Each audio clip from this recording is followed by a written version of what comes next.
When the camera started rolling, no one expected the moment to feel so heavy. The set was simple.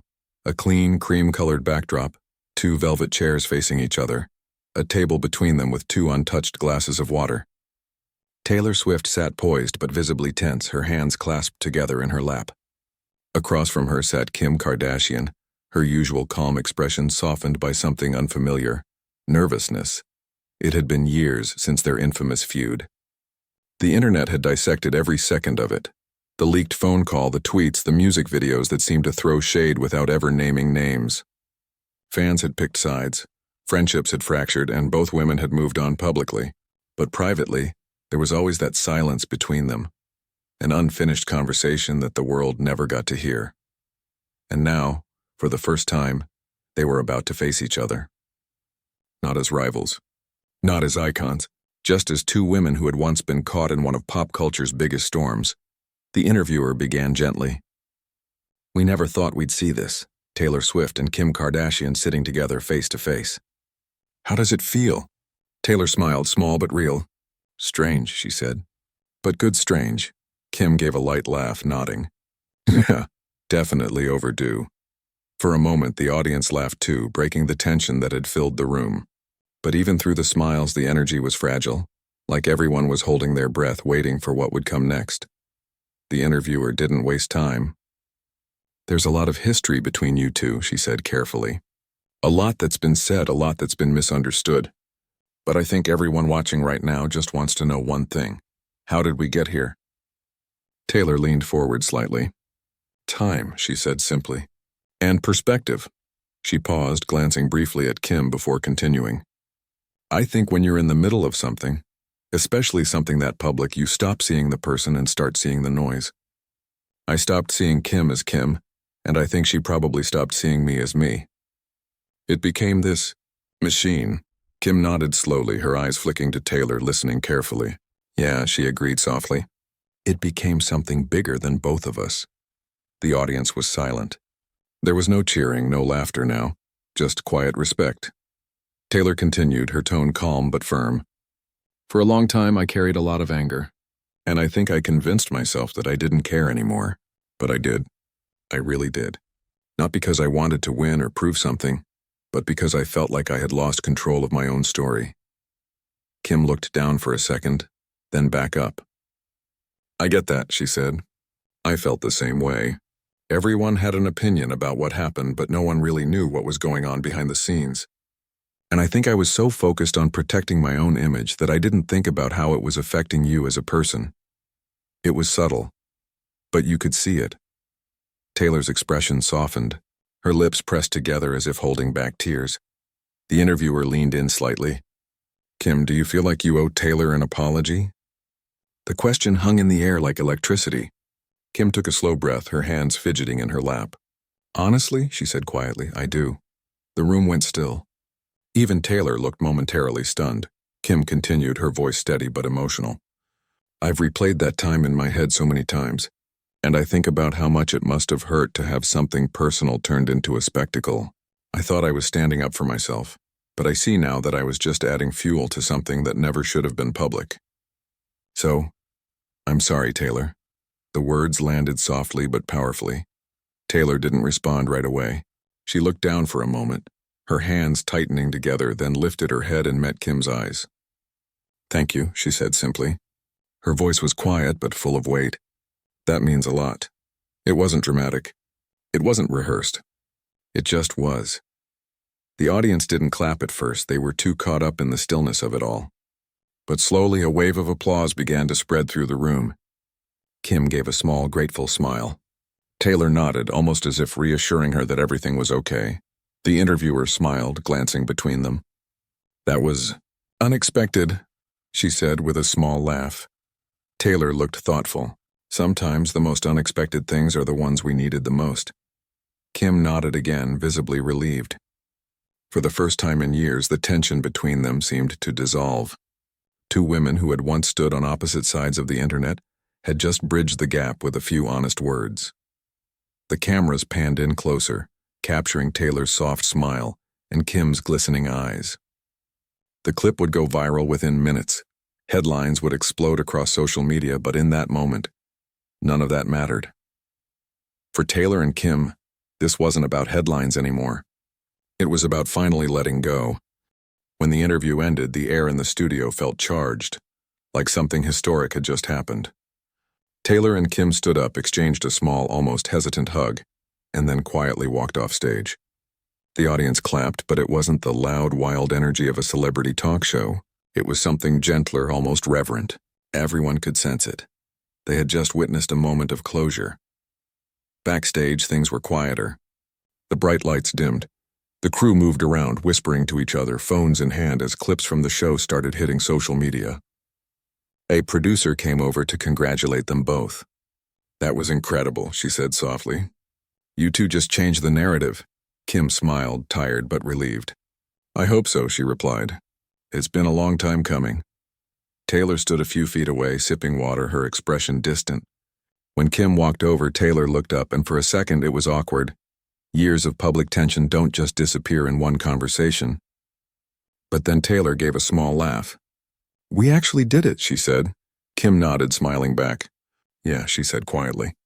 "We did." Meanwhile, outside the studio, the internet was on fire. Clips of the interview spread like wildfire. TikTok edits with emotional music. Twitter threads breaking down every micro-expression. YouTube commentators reacting in real time.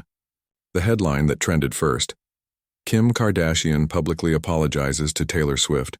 Fans shocked by emotional reunion. Swifties flooded timelines with messages of pride and forgiveness. "This is what growth looks like," one tweet said. Taylor handled that with so much grace. On the other side, Kim's fans praised her vulnerability. "Takes guts to admit when you're wrong," another wrote. Respect to Kim for owning it. For the first time in years, the internet wasn't tearing them apart. It was celebrating both of them, but not everyone was convinced. Some skeptics called it a PR move, accusing the two of orchestrating the moment to clean up their public images. "Hollywood forgiveness tour," one viral post joked. But even those comments couldn't drown out the genuine emotion most viewers felt. Something about it had seemed real. Later that night, Taylor was in her hotel suite scrolling through her phone. She saw the headlines, the trending tags, the comments, thousands of them. She smiled softly. For once, it wasn't about drama. It was about peace. Her team texted her updates. Streaming numbers were up, social sentiment positive, brands reaching out to applaud the maturity she'd shown. But none of that was what she was thinking about. She thought about how Kim had looked at her, not as a rival, not as a headline, but as a human being. That look had said more than any public statement ever could. Across town, Kim sat in her home office, laptop open, reading her own messages. Her mom, Kris Jenner, had texted her immediately after the show aired. "Proud of you." That took real strength. Kim stared at the message for a long time before replying. "It feels different, like something heavy's gone." She wasn't lying. For years, every time her name came up next to Taylor's, it brought tension. Now, for the first time, it brought relief. By morning, the clip had been viewed over 80 million times. Major outlets picked it up: CNN, Variety, Vogue. Headlines like "The Feud that finally ended" and "A lesson in forgiveness" dominated the front pages. But what the cameras hadn't caught was what happened after. About an hour after the interview, Taylor sent Kim a short text. "Thank you for being honest today. It meant more than you know." Kim replied within minutes. "Thank you for giving me the chance to say it. I should have done it years ago." There were no emojis, no hearts, just words. Real ones. Later that week, the world kept talking. Podcasts analyzed the tone of their voices. Commentators broke down every second of eye contact. But for Taylor and Kim, it was over. Taylor sat in her Nashville home a few days later, playing chords on her guitar, humming new lyrics that had come to her since the interview. She didn't know if she'd ever release them, but she smiled as she wrote, "We built a war from whispers, but found peace in the sound." At the same time, Kim shared an Instagram story of a sunset, with a simple caption, "Growth feels good." For two women who had once been trapped in a digital battlefield, this was the quiet after the storm. No subtweets. No hidden shade. Just two people who had finally put the past to rest. But as the world continued to dissect their reunion, One question lingered in the air. What really made Kim decide to apologize now? That's where the story got even more interesting. Behind the calm smiles and the carefully edited interview clips, the story of how Kim Kardashian's apology to Taylor Swift came to be was far more layered than the world realized. The decision hadn't been spontaneous. It had been weeks, maybe even months in the making. It started quietly, during one of those long, late-night moments when fame feels like a cage and silence becomes louder than applause. Kim had been in her Hidden Hills home, scrolling through old social media posts that the internet had resurfaced, the same posts that had once fueled one of the biggest celebrity feuds of the decade. There was a particular video, an old clip from the time of the leaked phone call that still made her stomach twist. It wasn't guilt exactly, but something deeper, something uncomfortable. For years, she had convinced herself she had done what was necessary to defend her husband at the time, Kanye West, but now with distance, with a changed life, she saw things differently. The apology wasn't something her team suggested for publicity. In fact, they warned her against it. "It's too risky," one of her publicists told her. "People will think it's staged. They'll say it's damage control." But Kim wasn't interested in optics anymore. The woman who had built an empire out of calculated moves wanted for once to do something that wasn't rehearsed, something real. "It's not about them," she said firmly in a meeting with her team. "It's about me being honest." And maybe in a strange way, it was also about peace. Meanwhile, Taylor had been on her own journey. The release of her re-recorded albums had given her something powerful, control over her story again. But even with all the success, there were ghosts she couldn't fully shake. One of those ghosts had Kim's face. Whenever an interviewer mentioned her name, Taylor's expression would tighten just slightly. Whenever a documentary revisited the feud, that same ache returned. She had forgiven herself, but she hadn't truly forgiven Kim. That began to change when she received a message from a mutual industry contact, someone who quietly reached out to her manager one afternoon. "Kim wants to talk," the message read. Taylor's first reaction was disbelief. "Talk after all these years?" she asked her team. What could she possibly have to say? But curiosity got the better of her. She didn't say yes right away, but she didn't say no either. Over the next few weeks, there were careful back-and-forth discussions, neutral mediators, mutual agreements about the setting, and a firm understanding that it wouldn't be about publicity. The network only got involved later, when both sides agreed that the conversation might mean something to more people than just them. In private, though, Kim was anxious. The night before the interview, she couldn't sleep. She sat at her vanity, makeup brushes scattered across the table, scrolling through old headlines. The words were harsh, and not all of them were fair. But she understood now how it must have felt for Taylor to live under that same public microscope. Her sister Chloe had noticed her silence. "You okay?" she asked gently, leaning against the doorframe. Kim nodded half-heartedly. "Yeah, just thinking." Chloe tilted her head. "About tomorrow?" Kim sighed. "Yeah, about everything, actually." Taylor, on the other hand, approached the meeting with quiet resolve. She had practiced her breathing, reminded herself not to let emotion cloud her composure. But deep down, she was nervous too. She wasn't sure what Kim would say or whether she could believe her. She had been burned before by public apologies that weren't really apologies, but she also knew holding on to resentment had stopped serving her. She'd written songs about reclaiming her voice, and maybe this was the final act of that journey, facing the very person who once took it from her. When the cameras rolled, the tension between them wasn't just about celebrity drama. It was years of pain, pride and misunderstanding colliding in one small room. Kim's apology had been raw, unrehearsed, the kind that shakes a person when they say it out loud. But what people didn't know was how much Taylor's quiet acceptance had meant to Kim. It wasn't just forgiveness, it was validation. A reminder that she could make things right, even after years of chaos. After the interview aired, Kim sat alone in her car in the studio parking lot, her phone buzzing with messages. She ignored most of them. Instead, she opened one text from her daughter North, who had seen a clip online. It simply said, "Mom, I'm proud of you." Kim smiled through tears. It hit her then.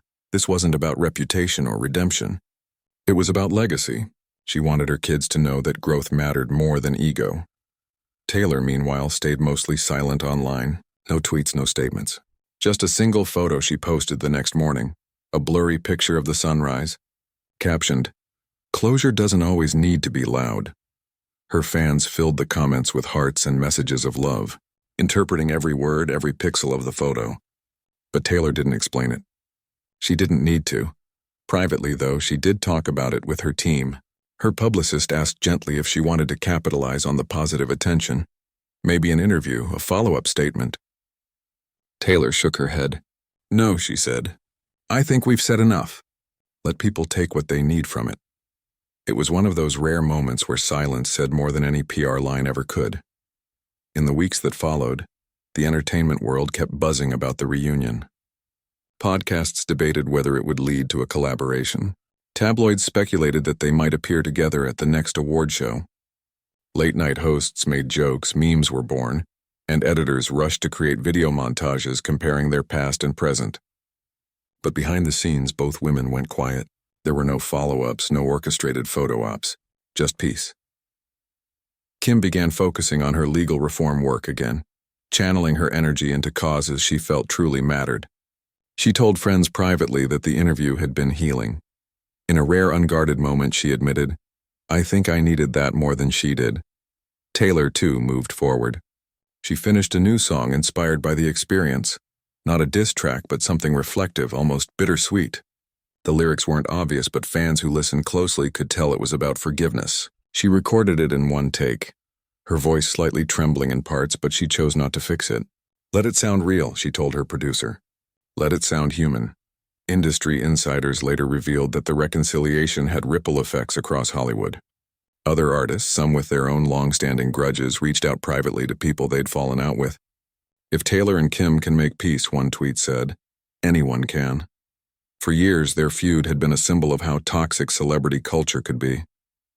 But now their reconciliation had become something else, a symbol of growth, empathy, and the courage to own one's past.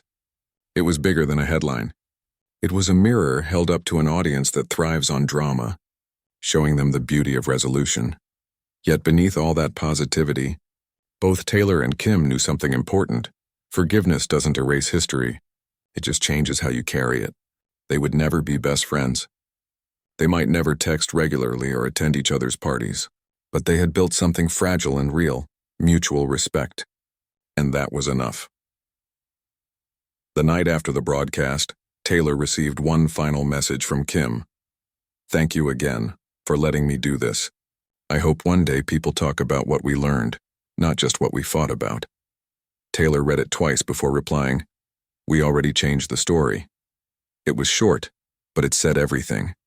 For two women who had spent nearly a decade locked in a public narrative of rivalry, they had finally written a new ending, one not built on conflict, but on understanding.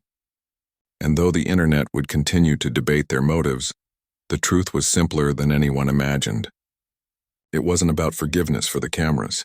It was about two human beings, both shaped by fame, both scarred by misunderstanding, choosing to do something rare in their world: let go. The morning after the interview aired, the entertainment world was in complete upheaval. Every news outlet, gossip blog, and pop culture podcast had turned its spotlight toward the same story. Taylor Swift and Kim Kardashian had finally made peace. Overnight, the moment had transcended celebrity gossip and become a global cultural event. It wasn't just about two famous women reconciling, it was about closure, accountability, and the strange, performative nature of forgiveness in the digital age. On social media, the impact was immediate and overwhelming. Twitter trended worldwide with hashtags like Taylor and Kim, or the apology, and a new era of forgiveness. Fan edits flooded TikTok within hours, clips of Kim's voice cracking during her apology, Taylor's quiet nod of acknowledgement, the moment the two hugged under the bright studio lights. Millions of users reposted the moment with captions like, "We lived long," enough to see peace between Taylor Swift and Kim Kardashian. Some joked that it felt like an internet Cold War finally ending. But beyond the memes, something deeper was happening. People started using the interview as a springboard to talk about accountability and healing in their own lives.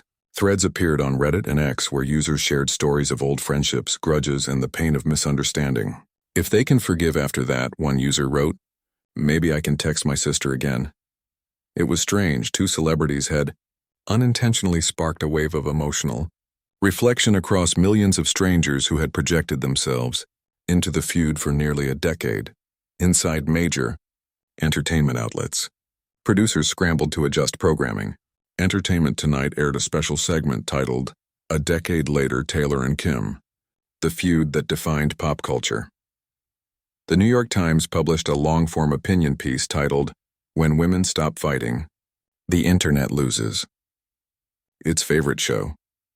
Even business publications like Forbes ran analysis pieces about how both women had turned a painful chapter into a masterclass in brand maturity. But behind all the glossy headlines, the effects were more personal.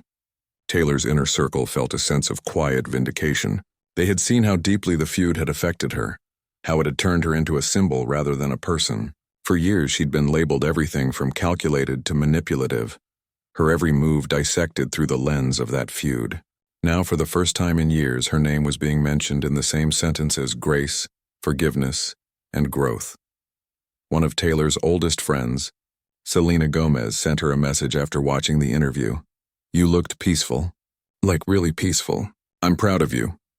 Taylor had smiled at her phone before typing back. It felt real. Not performative, just right. Kim's reaction to the media frenzy was different. While Taylor retreated into privacy, Kim faced the spotlight head-on. Her PR team wanted to capitalize on the momentum with follow-up interviews and magazine covers. But Kim refused. "No," she told them. "If I start talking too much, it'll feel like a campaign." That moment wasn't for publicity. It was personal. She wanted to let the world draw its own conclusions, and for once, that restraint earned her something she hadn't had in years: respect. Still, not everyone was convinced. There were voices of skepticism, critics who questioned the timing of the reconciliation. "Kim's apology feels too neat," one culture writer tweeted. "It's hard to believe this wasn't strategically planned." Others accused Taylor of accepting it too easily, claiming she'd done it to protect her own image ahead of her rumored new album. But those criticisms, while loud, were outnumbered by messages of support. The dominant narrative wasn't cynicism, it was admiration. Even celebrities began chiming in. Chrissy Teigen tweeted, "We really just witnessed emotional evolution in real time." Oprah reposted the clip on Instagram with a caption, "True healing requires honesty. Proud of these women for choosing peace over pride."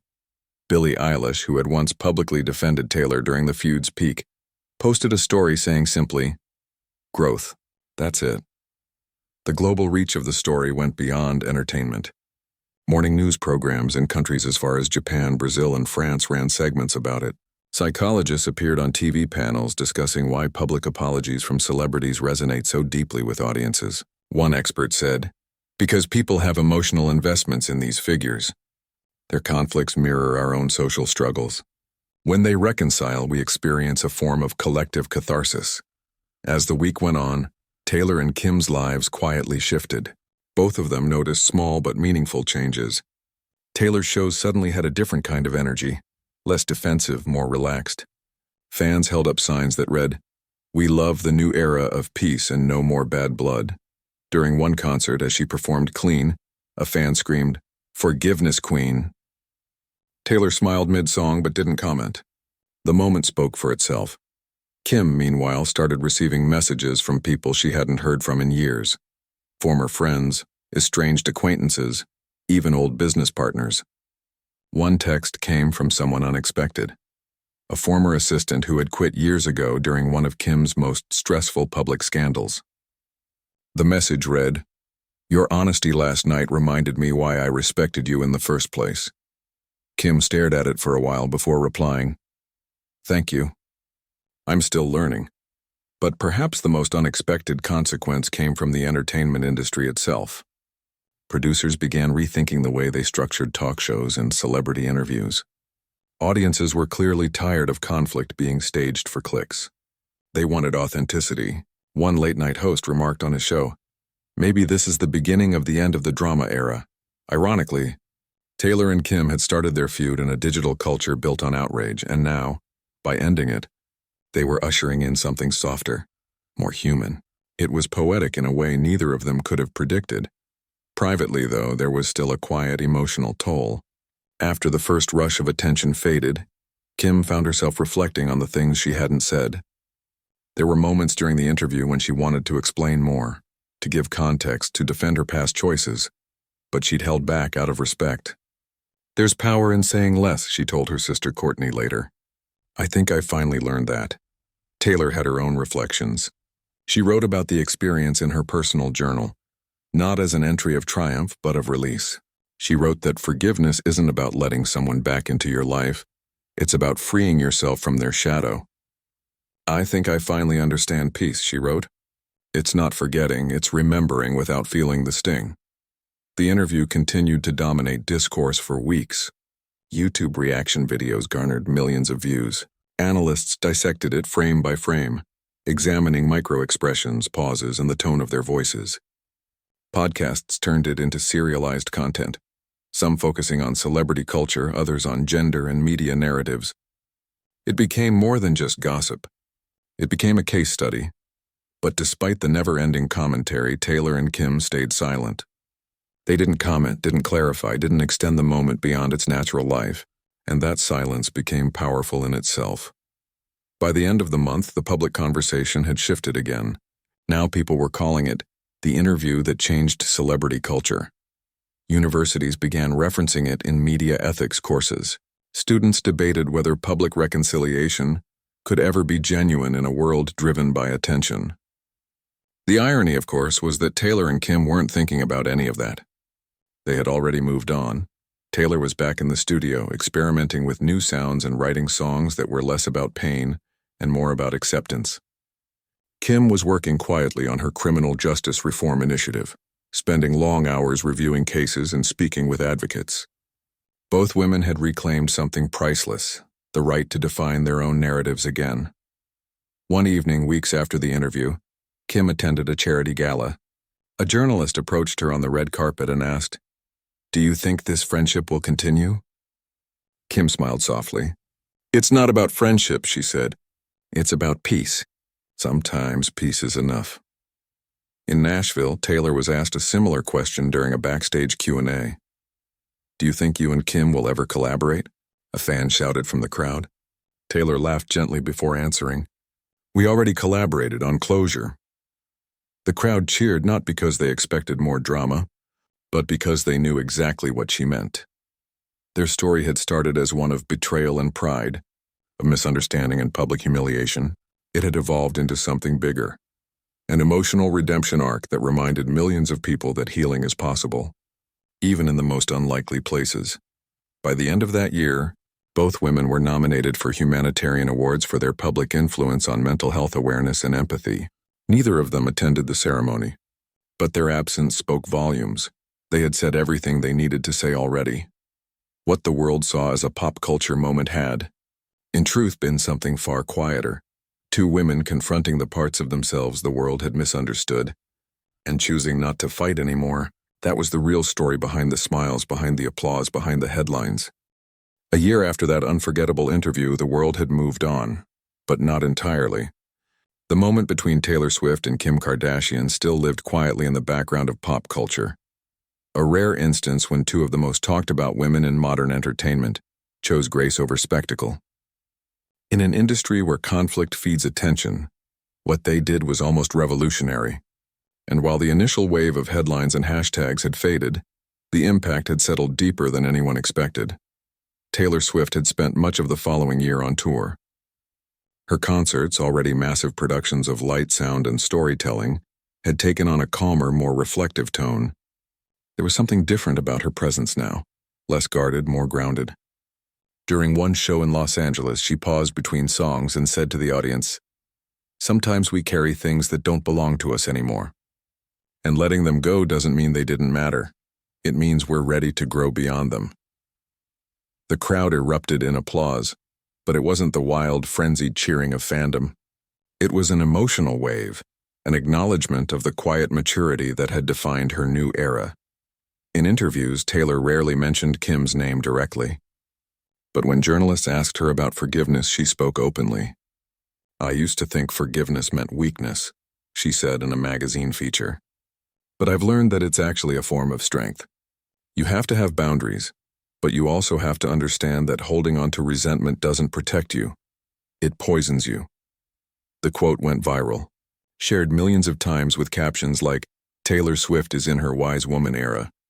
Behind the scenes, Taylor's personal life had also shifted. She had reconnected with old friends she'd lost touch with during the years of endless public drama. Her songwriting circle grew wider. Her themes became more introspective, focusing on empathy and human imperfection. A music executive described her new material as a blend of clarity and calm. The songs weren't about revenge or heartbreak anymore. They were about healing. Across the country, Kim Kardashian had undergone a transformation of her own. After years of being defined by reality TV and viral scandals, she had transitioned into a quieter, more purposeful phase. Her legal reform work became the center of her life. She visited prisons, met with advocacy groups, and spoke at universities about justice and accountability. When one interviewer brought up the infamous Feud during a conference panel, Kim smiled politely and said, "That was a different chapter. I think we both learned that it's okay to evolve out of what the world expects you to be." Her answer went viral, not because it was dramatic, but because it was measured. The woman who had once built a brand on exposure was now building one on restraint. Fans noticed the shift. Comment sections once filled with snarky remarks were now populated with comments like, "This is the Kim we needed all along." The reunion between Taylor and Kim hadn't made them friends, but it had made them human to each other. There were no regular texts, no selfies, no red carpet reunions, but there was mutual respect. They crossed paths occasionally at events. Once, at a private fashion gala in Paris, they found themselves seated at the same table. The energy was polite, even warm. They exchanged small smiles, brief conversation, and moved on naturally. For two women who had once symbolized one of the most divisive feuds in pop culture history, that quiet ease was its own victory. The media, of course, tried to keep the narrative alive. Every time Taylor released a new single, journalists searched for hidden references, and every time Kim posted a cryptic quote, tabloids speculated.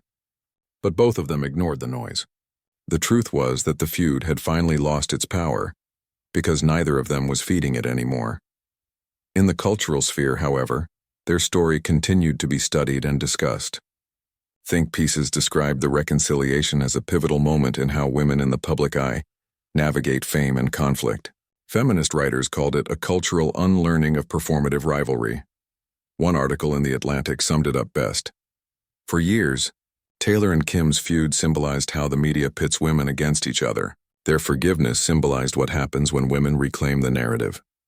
And that was perhaps the most important shift of all. For the first time, a public conflict between two powerful women had ended not in more division, but in grace. It had shown an entire generation that accountability doesn't have to be humiliation, and that forgiveness doesn't erase strength. Taylor's next album, quietly titled Mercy Lines, reflected that evolution. Critics called it her most mature work yet. The lyrics were poetic, stripped back and full of self-awareness. One track in particular, The Mirror's Edge, was widely believed to reference the interview. It contained the haunting line, "You were never the villain I made you to be, just another person who didn't see me clearly." Fans analyzed the lyric endlessly, debating whether it was about Kim, but Taylor never confirmed it. When asked, she simply said, "It's about finding compassion for people who once hurt you. Sometimes the story changes when you stop needing to be right." Kim, on the other hand, used her influence to create something tangible out of her growth. She launched a small foundation called Peaceworks, dedicated to promoting empathy and communication in schools and online communities. Its mission statement read, "Understanding over outrage." When asked during its launch event what inspired the idea, Kim smiled and said, "Sometimes the hardest conversations create the biggest change." The impact was undeniable. Young fans who had once worshipped celebrity drama began to question the culture that glorified it. On TikTok, a trend called No More Feuds encouraged creators to share stories of reconciliation or emotional growth. Commentators began calling it the Swift Kardashian effect. It wasn't just about two celebrities anymore. It was about what they represented, the possibility of peace in a culture built on noise. A year after the interview, the network that had hosted the original broadcast aired a one-year retrospective titled The Moment That Moved. Millions. It included unseen behind-the-scenes footage of the day, producers whispering nervously, the crew holding their breath as Kim and Taylor exchanged that long-awaited hug. One clip in particular went viral again. Moments before stepping on set, Kim was seen exhaling deeply, whispering to herself, "Be honest. Just be honest." It reminded people that even in a world as curated as Hollywood, there are still flashes of real humanity. Taylor didn't watch the special. That evening, she was in her studio, finishing vocals for a new song. Her producer mentioned that the retrospective was trending. She smiled faintly and said, "That's okay. I lived it." That's enough. Kim, however, did watch it with her kids. When the moment of the apology came on screen, North leaned against her and whispered, "You looked brave, Mom." Kim kissed the top of her head and whispered back, "Bravery isn't about being loud. It's about doing what's right even when no one expects you to." By then, both women had learned to live outside the echo chamber of their own mythologies. They no longer needed to defend themselves against the narratives that once defined them. And perhaps that was the quiet victory, the ability to exist without explanation. As time passed, new celebrity scandals emerged. New feuds captured the internet's attention, but the Taylor-Kim story remained a kind of cultural milestone. It became shorthand for maturity, for moving beyond petty drama. When younger stars were caught in conflicts, fans often commented, "They need a Taylor-Kim moment." Even critics who had once dismissed both women began to acknowledge the sincerity of their growth. A columnist wrote, "In a world obsessed with spectacle, it takes courage to choose peace." What Taylor and Kim did wasn't glamorous, it was revolutionary. On the anniversary of the interview, Taylor posted a short message on Instagram. "Sometimes we grow quietly, and that's okay." Kim reposted it on her story with a single white dove emoji. There were no captions, no explanations, no interviews to follow. The world understood. That single exchange became a gentle reminder of how far they'd both come, from rivals to reflections, from conflict to calm. They hadn't become friends, but they'd become symbols of something much rarer, emotional evolution in a space that rarely allows it. And maybe that was the real legacy, not the feud, not the apology, not even the moment itself, but the lesson it left behind, that sometimes the greatest act of power isn't revenge or even justice. It's peace. Because in the end, what began as one of Hollywood's loudest battles ended in silence, a kind of silence that didn't feel empty, but complete. The kind of silence that only comes when two people, once broken by misunderstanding, finally understand each other. And in that silence, the world found something it hadn't expected to find in celebrity culture: hope.